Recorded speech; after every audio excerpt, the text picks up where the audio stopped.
Friends, allies, and Americans, welcome to the Defense of Democracy podcast, where we tell the stories of folks who defend your children's rights by advocating for inclusive public school systems and who fight for diversity across our nation. I'm your host, Karen Swoboda. Let's get into it. On today's podcast, it is my pleasure to welcome Edie Young with Queer Youth Assemble. Edie, welcome to the podcast. Hello, my name is Edie, and I'm the birthday card project lead, and I'm also a DC events organizer with Queer Youth Assemble, so I organize a lot of fun and interesting DC events and also table. So, Edie, you are, can I ask, how old are you? Because you're obviously a young person, a student. How old are you? I am 17 years old, about to be 18. Oh, wow. Congratulations. Thank you. Wow. I don't need, Edie, you are, as a 17-year-old, to be motivated to do the work that you're doing. I'm very interested. I want to talk about all the things, the birthday cards, all of this, but let's just do one little thing at a time. Why? Give me your why. Why are you so involved in this kind of advocacy? I'm motivated because I love to help others, and also because I want all my fellow queer and trans students to be safe and have a space where they can be themselves. Because there's absolutely no reason why someone shouldn't be able to be themselves, but sadly in this world there's a lot of people that are rude to queer and trans people who don't understand them.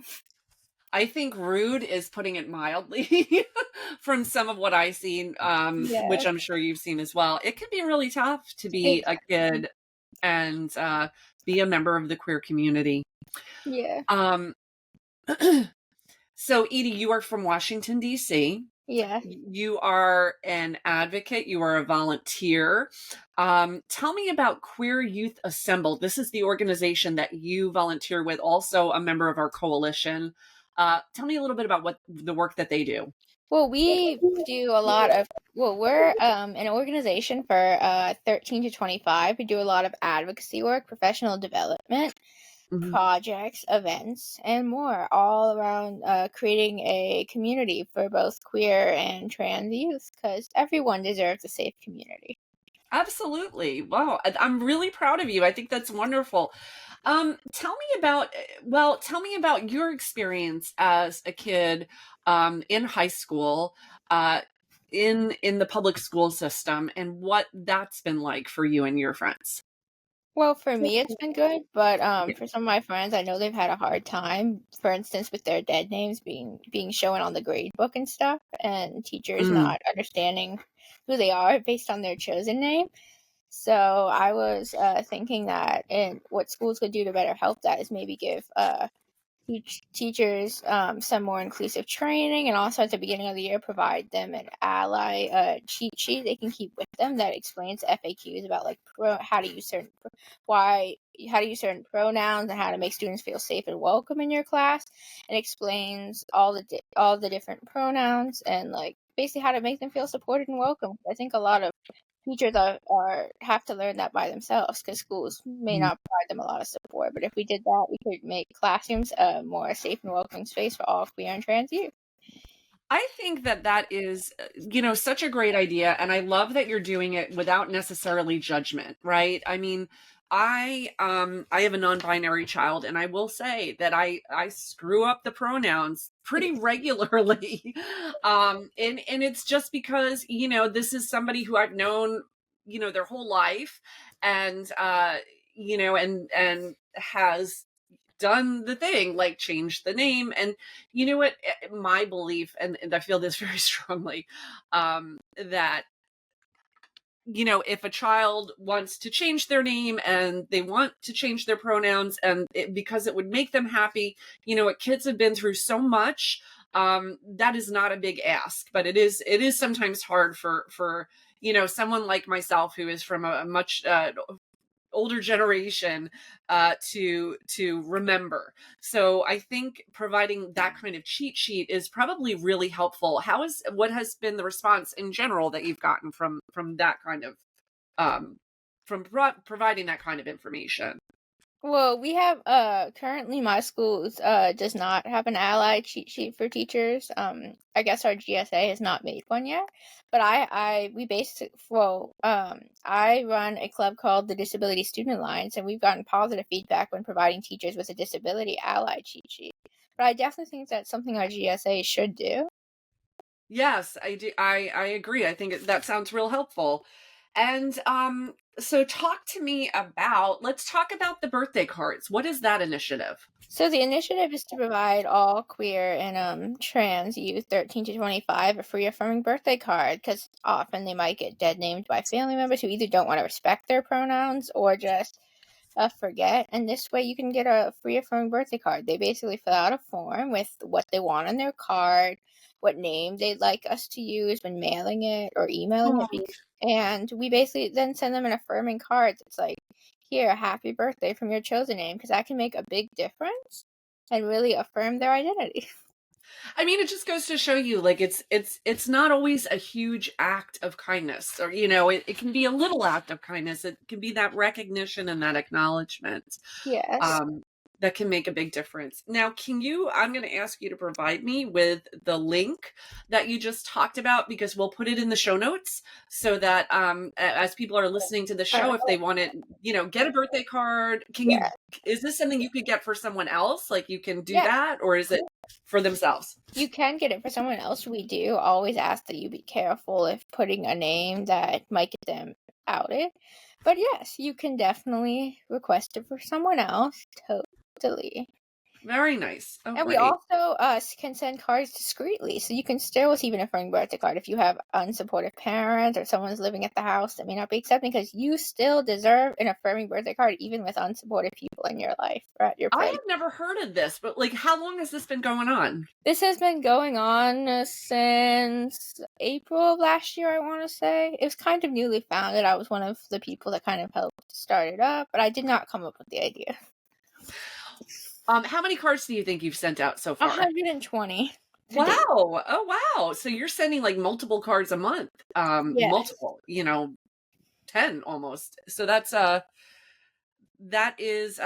great, and do you get a lot of good feedback from that? What's generally the We response? do. People have said the cards have made them very happy and just affirmed their identity, because it says it's free and it says, you're valid with whatever name and pronoun you use. Because some of them might feel like, some of them who get that name may feel like, I'm not valid as this name.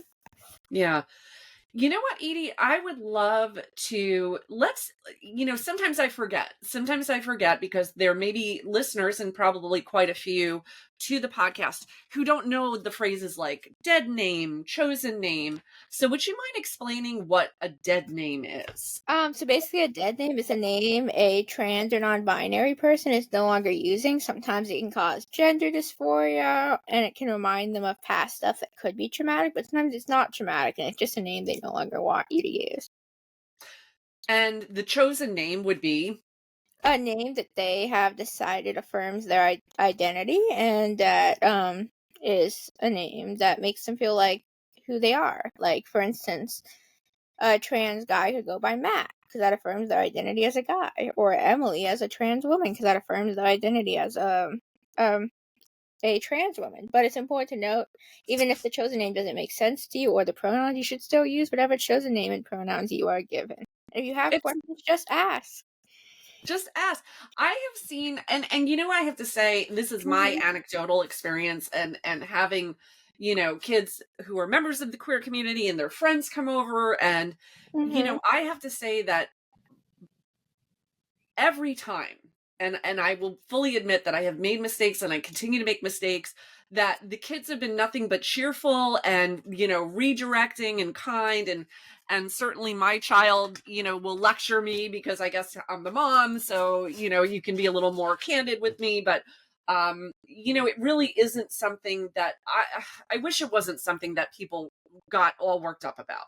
It just seems like it's a simple enough request, and for a generation of kids who lived through COVID and school shootings, and a country divided and at war, this is sort of the least we can do, I think, um, to affirm who you are and to just help you. as you're growing up and figuring that out. I agree, because I think sometimes the people who make it a big deal, I don't understand it, because um it's just affirm, and if you truly love a person, you'll do that thing. Um Mhm. uh Yes. I don't understand the people who say, "Oh, I still love you, but I'm not going to call you by that," because actually you're not showing true love. You're just loving the person they were before. But if you show true love, you'll use their chosen name and pronouns. That's such a that's such a poignant way of putting it. Um, let's see. So why don't you, Edie, tell me about, I don't know, any of your experience having volunteered and tabled. Have there been times that it's been challenging for you? Yes. So at I tabled at Moco Pride last year, and it was challenging when someone came up and just started asking what a trans person is. So obviously I explained what that is, and then they proceeded to say that trans people are just Oh my liars who God. don't follow Really? rules. And I was like kind of shocked, because that's not the case. Um, There's a lot of misinformation out there. Yes, because people often get their sources from places that aren't totally good places. So I would definitely recommend getting your trans information from either a trans source or a .org site. Like, Right. you can get it some information from GLAD or our organization, Queer Youth Assemble, for instance. Can I ask you where that name came up with? Who came up with that name and what the meaning of it is? It's just an I think unusual. Esme Silverman came up with it because she wanted to assemble queer youth, and Esme is an awesome person. By the way. Well, you know what? Here's one thing we do usually around the middle of the podcast, and this is a perfect time for it. Is I do a volunteer shout out. Now, Esme is not one of the defensive democracy volunteers, but she is. She did start this organization, and she heads it, and she's. You guys are a coalition. So why don't can you say a few things about Esme? You started to tell us a little bit more about her.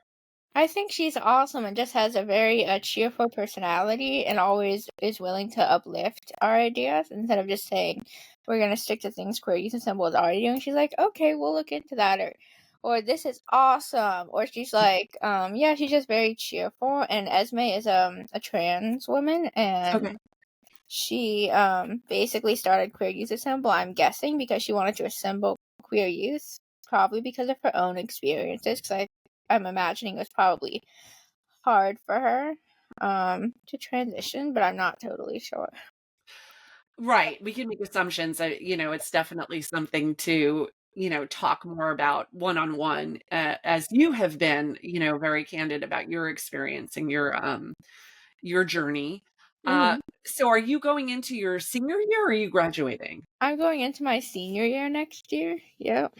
And what are your plans for your upcoming year?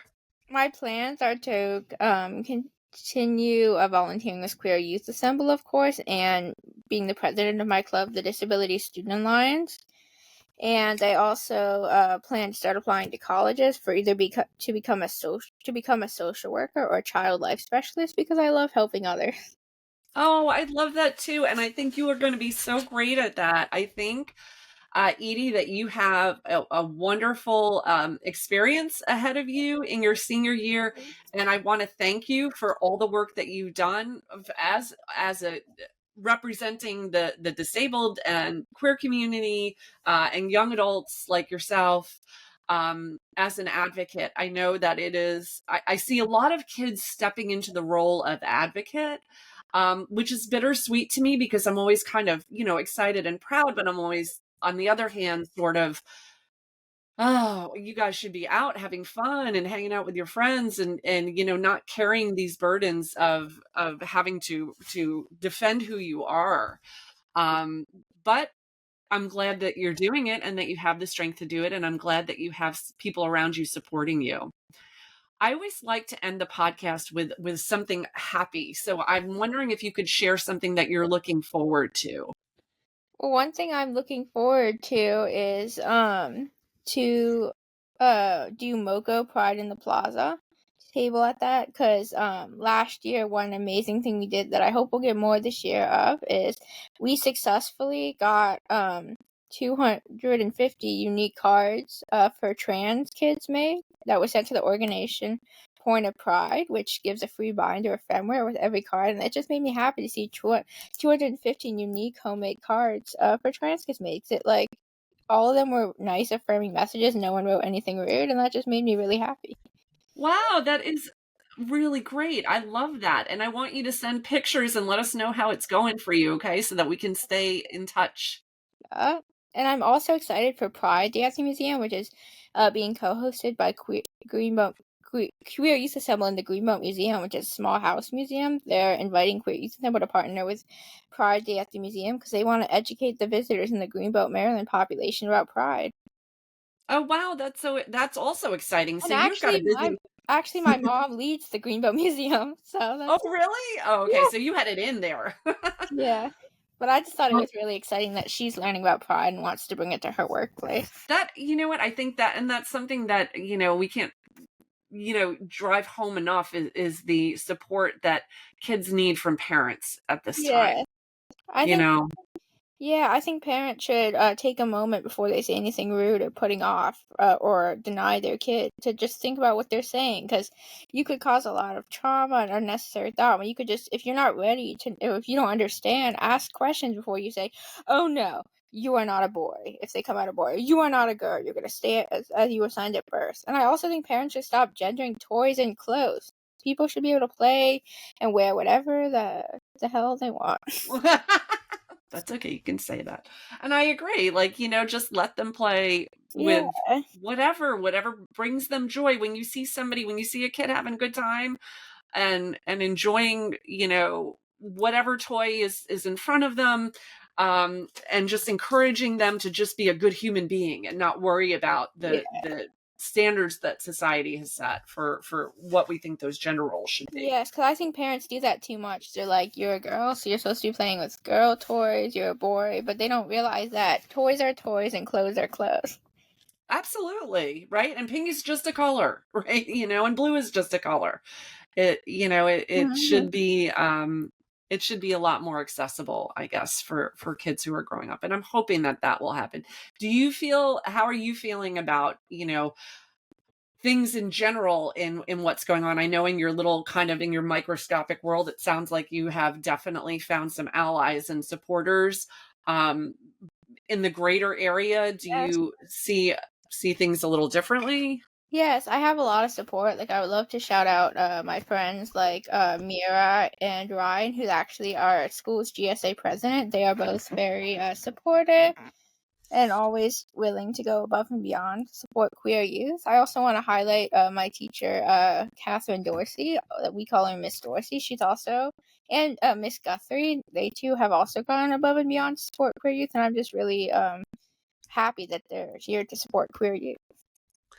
Well, that is, Edie, that is so nice. And I love that you just did the shout out to those other people because we need to recognize those in our life who are doing a good thing Yeah. and helping. And I'm so glad that you are surrounded by people who love and respect you and that it's Yeah. giving you the strength to, pay it forward with Hmm. other kids who may not be so lucky. Yeah.